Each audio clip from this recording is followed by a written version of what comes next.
nombre es Julián Arango Trujillo, estoy en segundo semestre de Medicina en la Universidad CES y hoy les voy a hablar sobre los genes Hox en el desarrollo embrionario. Para comenzar a hablar de los genes Hox es importante hablar de la formación del sistema nervioso central a partir de la tercera semana en un proceso llamado gastrulación. Comienza con la formación de la línea primitiva y el nódulo primitivo inducidos por el gen nodal.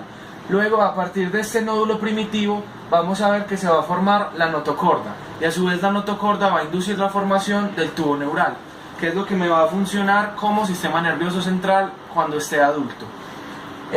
Como vemos acá, el tubo neural también es denominado neuroepitelio.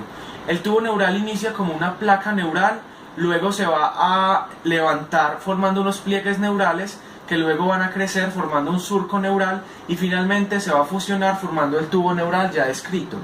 Este va a tener unos neuroporos craneales y caudales que deben cerrarse para evitar malformaciones. Por ejemplo, el neuroporo craneal debe cerrarse en el día 25 y el neuroporo caudal debe cerrarse al 28. Este tubo neural va a tener unas vesículas, unos agrandamientos, unas dilataciones. Y estas dilataciones van a tener unos nombres específicos. La más superior sería prosencéfalo primario, mesencéfalo y romboencéfalo. Finalmente la médula espinal, que sería la parte más inferior.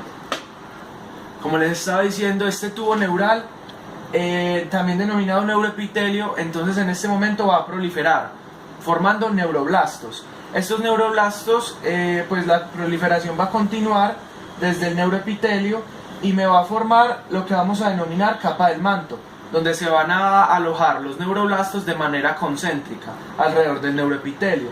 Finalmente los neuroblastos van a tener unas prolongaciones axónicas que vamos a denominar capa marginal.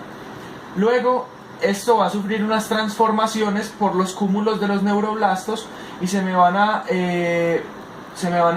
formar las placas alares en la parte dorsal de estos cúmulos. Los cúmulos dorsales me forman la placa alar y los cúmulos más ventrales me van a formar la placa basal.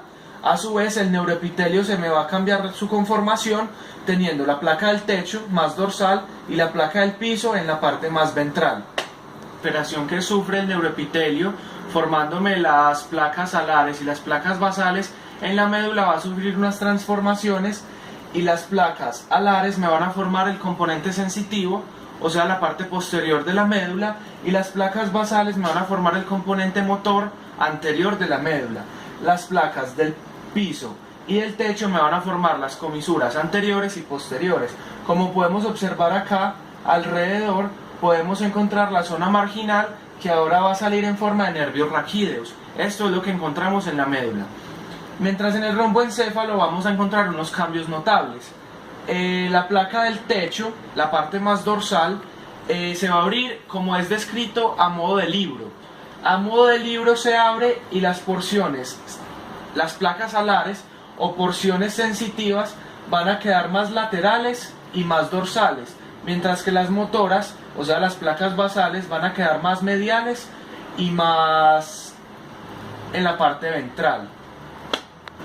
Es importante destacar que a nivel del romboencéfalo vamos a encontrar un concepto denominado rombómeras. Las rombómeras son cúmulos de células que van a estar agrupadas por segmentos y su proliferación, además de las células de la cresta neural que van a migrar hacia la formación de mesénquima y los arcos faríngeos, va también a encargarse de la formación de los pares craneales según su distribución anatómica.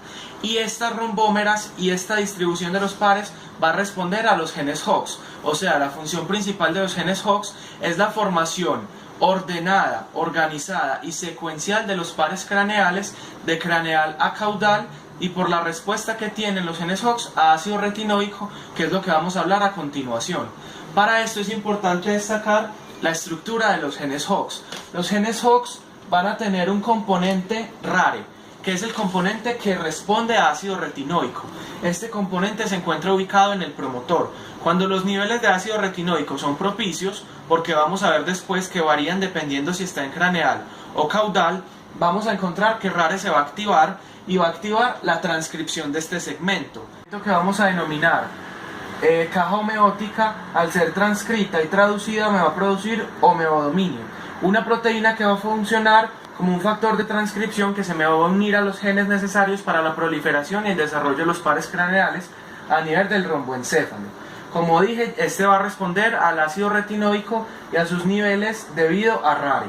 Es importante destacar que a nivel craneal los niveles de ácido retinoico son menores y va a tener más proteínas que lo degradan, y a nivel caudal va a tener más niveles de ácido retinoico y menos proteínas que lo degradan. Esto es para que la expresión pueda darse de craneal a caudal, ya que en la parte craneal voy a necesitar menos ácido retinoico para poder activar la proliferación y la formación así de los pares, por ejemplo, 3 y 4. Mientras que a nivel caudal voy a necesitar mucho más ácido retinoico para la formación, por ejemplo, de los últimos pares craneales y el hipogloso. Bueno, acá para hablar de la formación molecular de la médula, es importante hablar de en la placa neural se van a expresar PAX3 y PAX7, proteínas que van a promover la proliferación pues, de ese tubo neural. Y alrededor, en el ectodermo no neural, va a aparecer BMP4 y BMP7, que son proteínas morfogénicas óseas. A su vez, cuando ya está cerrado el neuroporo craneal y caudal y está fusionado como tubo neural, va a aparecer SHH, que es Sonic Hedgehog. Además de su función de la división de la retina, también va a tener la función de la inhibición de PAX3 y PAX7, permitiendo así el plegamiento ventral y la formación de las placas basales. Las basales son las que me van a originar el componente motor anterior de la médula espinal, mientras que BMP4 y BMP7 lo que van a hacer es regular a PAX3 y PAX7, y lo que van a hacer es la formación de las placas alares, o sea el componente sensitivo posterior de la médula. Es importante saber que hay proteínas relacionadas con el ácido retinoico. Primero va a estar CRBP1, que es la encargada de recibir el retinol.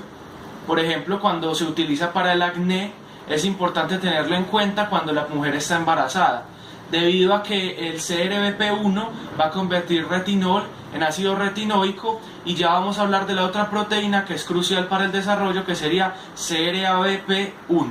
Esta va a ser la que va a ligar el ácido retinoico, impidiendo que entre al núcleo y promueva la transcripción de genes.